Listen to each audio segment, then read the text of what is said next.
সারা রাজ্যের ন্যায় দুর্গাপুরেও বাজারে আলুর আকাল। মিলছে না চন্দ্রমুখী আলু। জ্যোতি আলু মিললেও তার দাম আকাশ ছোঁয়া। বাঙালির অতি প্রিয় সবজির মধ্যে অন্যতম আলু। দৈনন্দিন জীবনে বাঙালির পাতে যে ব্যঞ্জন থাকে তার বেশিরভাগ পদেই আলু আবশ্যিক, অথচ বাজারে চন্দ্রমুখী আলুর দেখা নেই। দাম বাড়ছে জ্যোতি আলুর। চাহিদার তুলনায় যোগান কম থাকায় দাম বাড়ছে আলুর, এমনই মত আলু বিক্রেতাদের। আজ আলু বিক্রি হচ্ছে 40 থেকে 45 টাকা কিলো দরে। বস্তায় আলুর দাম দাঁড়িয়েছে 1800 টাকা। বস্তা যা হাতে নিতে ছ্যাঁকা লাগছে ক্রেতাদের। রাজ্যের 500-র বেশি হিমঘর থেকে আলু বেরোনো বন্ধ রয়েছে প্রগতিশীল আলু ব্যবসায়ী সমিতির ডাকা কর্মবিরতির ফলে।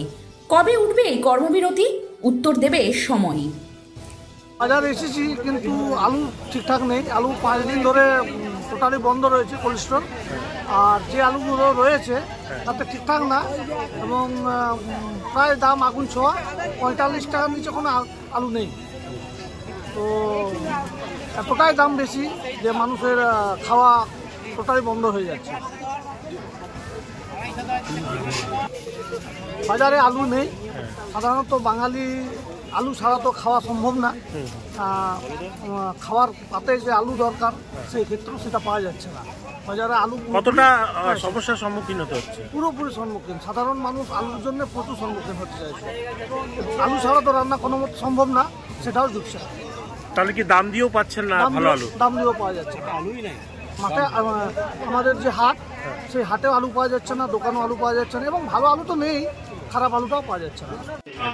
আজকে বিক্রি হচ্ছে আলু আপনার 1700-1800 বস্তা। আর কেজি 40 টাকা বিক্রি হচ্ছে। কি কি আলু রয়েছে আপনার? জ্যোতি আছে, চন্দ্রমুখী আছে। দুটো আলু কি কি রেট চলছে? চন্দ্রমুখী 45 আর এটা জ্যোতিটা 40। হঠাৎ এত দাম বেড়ে গেল কেন? এটা তো আমরা বলতে পারবো না, এটা স্টোর মালিকরাই বলতে পারবে। স্ট্রাইক চলছে বলে, ধর্মঘট চলছে বলে?